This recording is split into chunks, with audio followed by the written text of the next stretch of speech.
Сәлем достар, қалдарыңыз қалай? Мен бүгін сіздерге упаковка Instagram бойынша түсіндіретін боламыз. Упаковка Instagram дегеніміз ол парақшамызды әрлейміз. Яғни упаковка ол сіздің бет әлбетіңіз, сіздің кім екеніңізді көрсетеді. Яғни сіздің аккаунтыңызға кірген кезде адамдар сіздің немен айналысатыныңызды түсінетін болады. Жалпы упаковка Instagramға 5 бөлік кіретін болады. Оған сіздің логиніңіз, логотипіңіз, шапкаңыз, байланыс құралыңыз, одан кейін обложка. Яғни жалпы Instagram аккаунт товарный бизнеспен айналсаңыз, товарға қатысты аккаунтыңызды қалыптастырасыз, одан кейін жеке брендіңізді қалыптастырсаңыз болады. Мен қазір өзімнің үлгі ретінде сізге товарный бизнеске разбор жасап беретін боламын, одан кейін жеке брендке разбор жасаймын.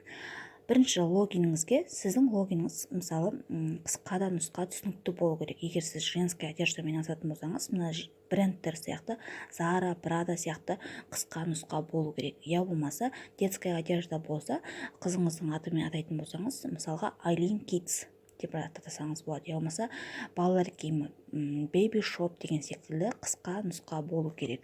Одан кейін логотипіңіз, осы логиніңізге сәйкес логотипіңізде логиніңіздің басқа әріптеріне сәйкестендіріп логотип жасатып алсаңыз болады. Түс үйлесімділігі болу керек. Өзіңіздің брендіңізді қалыптастырасыз, яркий логотип жасататын боласыз. Одан кейін шапкаңыз, яғни сіздің профиліңіз, фотодан кейін сіздің имя деген жерге қандай товар сатасыз, соған қарай жазып қоясыз. Мысалы, менде SMM таргетолог сату маман деп тұр, оған сіз жазасыз женская одежда деп жазып қоясыз. Қазақша жазбаймыз, орысша жазамыз. Поиск жазған кезде көбі білесіздер, мысалы, іздеген кезде қазақша киім, қазақша көйлектер, или болмаса көйлектер деп жазбаймыз ғой. Женская одежда деп іздейміз, сол себепті сізде женская одежда болса, женская одежда, детская одежда, мужская одежда, аксессуары, бижутерия, косметика деп жазасыздар. Одан кейін шапкаңызда, мысалы, менде декретті инфобизнеске деп тұр, яғни сіз товардың бизнес болса, сізде өзіңіздің товарыңыздың сапасын, қай жақтың өнімі екенін жазасыз. Яғни мысалы турецкий, корейский деген сияқты қылып жазып қоясыз. Одан кейін доставка жағын жазасыз. Егер сіз тек бір қала бойынша, мысалы тек Шымкент қаласы бойынша доставка жасайтын болсаңыз, имя деген жеріңізге женская одежда Шымкент деп жазасыз. Егер бүкіл Қазақстанға доставка жасай алатын болсаңыз, доставка по KZ деп жазасыз да, имя деген жеріңіз только женская одежда деп тұрады. Одан кейін сіздің шапкаңызда бір ерекшелік болу керек. Яғни, әр жұма сайын, мысалы, сіз скидка жасаймын деп жазасыз. Мысалы, әр жұма сайын -7%, -10%, -20% скидка деп жазып қойсаңыз болады. Өзіңіздің еркіңізге қарай қанша процент скидка жасай аласыз, соған қарай. Немесе, мысалы, әр жұмада доставка тегін деп жазсаңыз болады.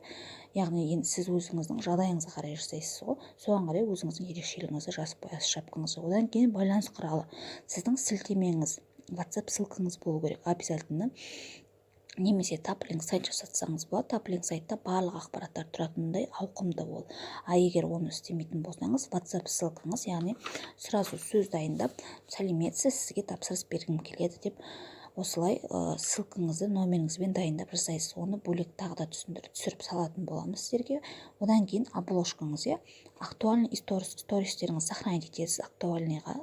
Мысалы, оның ішіне одеждаларыңызға қатысты киім, мысалы, прайс лист, бағалары, содан кейін скидкаңызға қатысты актуальный стористеріңіз болуы мүмкін ғой. Соған қарай стористеріңізді сохранить етесіз, сосын обложкаңызды логотипіңізге сәйкес, соның түсіне сәйкестендіріп жасайтын боласыз.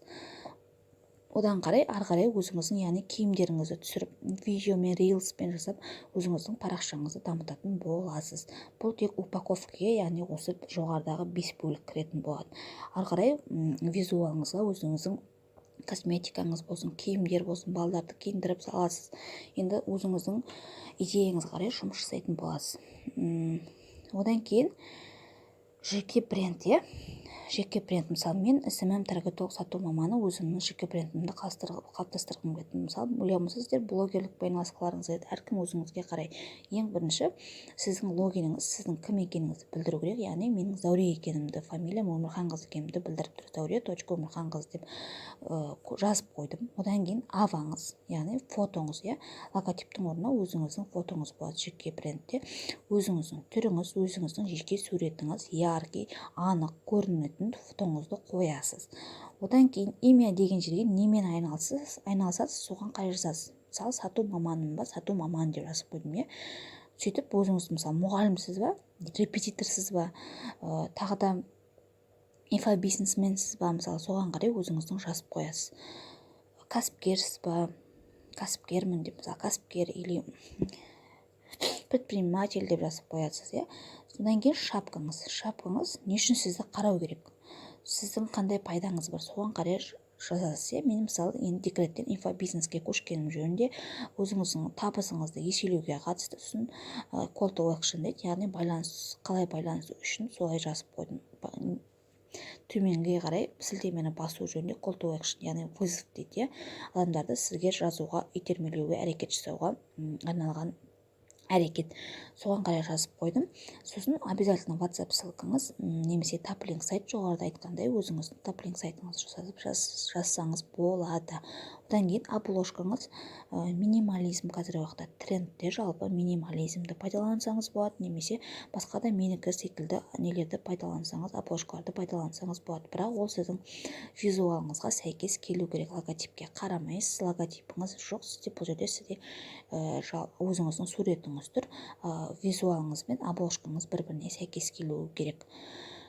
Жалпы визуалға, обложкаға қатысты үлгілерді Pinterest программасы арқылы өзіңізге керекті примерлерді алсаңыз болады. Сол жақтан ояқта бесплатный үлгілер де бар, сол арқылы өзіңіздің визуалыңызды құрастырсаңыз болады. Немесе қазіргі уақытта осы упаковка инстаграмды жалпы ақшаға табыс қылып жүрген адамдар да бар. Яғни осы упаковка парақшаны жасау арқылы кейбір адамдар бастапқы қызметіне қарай 2-3 мыңнан 5 мыңға дейін, 10 мыңға дейін қызмет жасап жүрген адамдар бар. Қызмет жасап, яғни ақша тауып жүрген адамдар бар. Одан кейін мысалы визуалдың өзіне, бөлек визуалыңыз жасап бергеннің өзіне 10 мыңнан бастап, я болмаса 5 мыңнан бастап өзінің тәжірибесіне қарай табыс жасап, табысын тауып жүрген адам СММщиктер бар. Я оларды СММщиктер деп айтамыз.